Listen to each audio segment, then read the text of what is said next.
Les mamans africaines et leurs enfants. Une véritable histoire d'amour. Voici 3 catégories de mamans qui ont été les plus populaires en Afrique.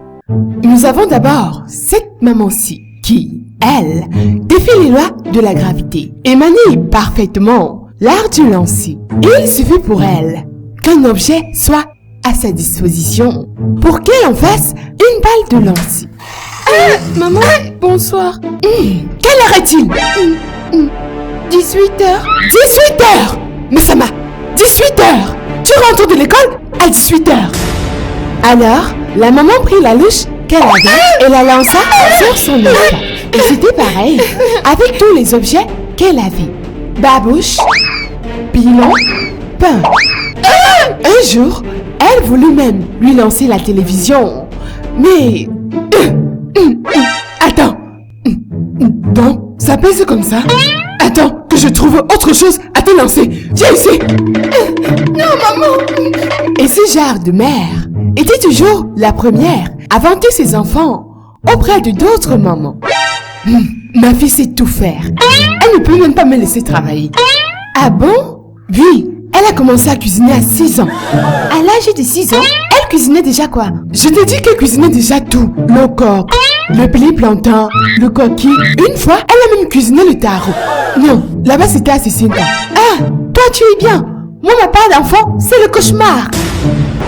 Et il y avait aussi ce genre de maman qui, elle, avait l'art de dire toujours la vérité. Moi, celle que j'ai à la maison, ne fait jamais rien. Elle se lève le matin, puis elle s'endort. C'est la fille la plus paresseuse que je connaisse. Ou elle va même se marier. Et ce genre de maman maniait parfaitement le fouet. Allez, cogne, choisis ton fouet. Maman, il manque un fouet. Le bamba noir. Ah oui, Toby, tu as raison. Va me le chercher. Non, maman, non, maman. Et une fois le bamba noir sur la table, c'était très difficile de faire son choix. Maman, mais tu as grâce? Non, les grâces. Je vais aller à la piscine comment? Allez, choisis ton fouet. Le bâton. Et le pire était que elle n'avait pas d'endroit précis pour fouetter. Tu vas encore faire cela? Espèce de bonne à rien. Je t'ai dit que... Si c'est pour me déranger comme ça, mais je te marie. Ou bien je vais faire la main. Maman, je n'ai que 12 ans. Tu t'enfuis? Viens ici. Et il y avait également ce genre de mère. Ma fille, qu'est-ce qu'il y a? C'est maman. Elle veut me tuer avec le bâton. Ce genre de mère qui était toujours prête à défendre les enfants des autres, mais pas ses propres enfants. Allez, viens ici. Ma soeur, c'est comment? Qu'a-t-elle fait? Tantine, pardon, sauve-moi. Viens ici, hein? Ma soeur, s'il te plaît, calme-toi. Qu'a-t-elle fait? Elle ne fait jamais rien à la maison. Oh, ce n'est que pour ça.